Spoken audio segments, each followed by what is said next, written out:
I spoke with Max Weiss. He's an environmental engineer who attended the Bonn Climate Summit. There were reportedly lots of arguments in Bonn for days before the summit even began. Fights about climate funding and carbon cuts. One Pakistani diplomat described what he saw as a class of primary school. What's your take on why climate summits, more often than not, fail to come up with solid, implementable plans to tackle global warming? Right. So I was following the agricultural negotiations in Bonn, and the short answer is simply too many conflicts of interest, I would say. And the most problematic part is that, from my feeling or from my experience also, I think for some actors there, the negotiations failing is actually the best possible outcome, because they simply don't want change. For example, agricultural giants, they are massively profiting of this current very destructive food system we have, and nothing needs to change for them at the moment. Everything is going great. They're reaping in huge profits, and so any change is never change a winning system.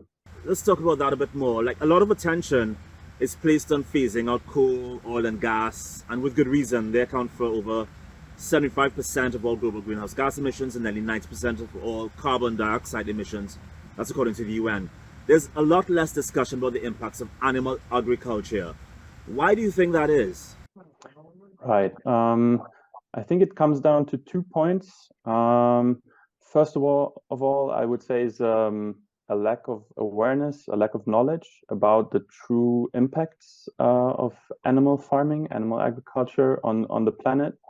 I think what we are culpable of in climate discussions oftentimes is a carbon tunnel vision. So we're only thinking about carbon emissions. We're not even talking that much about methane. In our current emergency situation, cutting methane is the best thing we can do to achieve cooling effects in our atmosphere. And animal agriculture is, depending on which study you're looking at, is either number 1 or number 2 cause for methane, human-made methane emissions. So phasing out animal agriculture in everywhere where it's possible, basically, is a survival imperative at the moment. And we really have to see animals as very resource-intensive factors in our food system. If we look at land use, for example, more than 80% of agricultural land is used for animal production, but it provides us with only 18% of calories. So this is a massive inefficiency we have.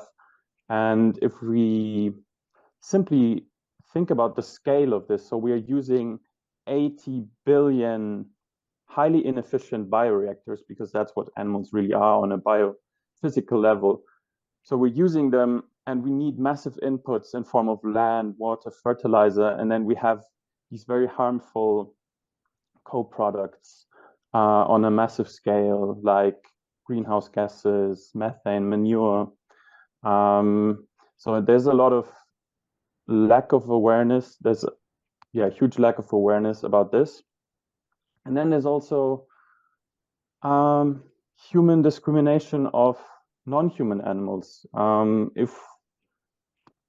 If you want to educate yourself about the environmental impacts of our food system, then obviously you're going to come across the fate of these individual animals that are ending up in this machinery. And it hurts to look. It's not very pleasant. And like everywhere else, like in our whole society, it's a massive blind spot, like this moral dilemma of killing billions and billions of sentient beings on a yearly basis just for food. And Yeah, the same thing goes for the climate debate. So it's a massive blind spot there as well.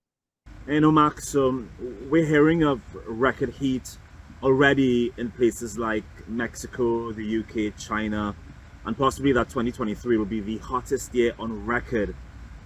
What are your predictions for the year, not just in the global north, but the south too? Honest answer is I think it looks pretty grim, unfortunately. So we see these very worrying trends all over the planet, from Antarctica to Northern Atlantic. So right now, the ice in Antarctica is still melting, even though it's almost deep winter. Then we have these temperature explosions all over the planet regarding the surface temperature of our oceans. And there's a high probability there will be a very, very strong El Nino, possibly the strongest ever recorded towards the end of the year developing. And this means very extreme weather on both sides of the Pacific, but it can also impact the greater global weather system. And I think this is what's going to happen. I think this year will be very bad, but next year will be even worse, unfortunately. And yeah, I see very big problems coming, especially in terms of food security. I think our food system is just one or two droughts in the global north away. And yeah, I think it's a hard pill to swallow, but I think we have to talk about that. Things are getting very serious very soon, and we are absolutely not prepared for it.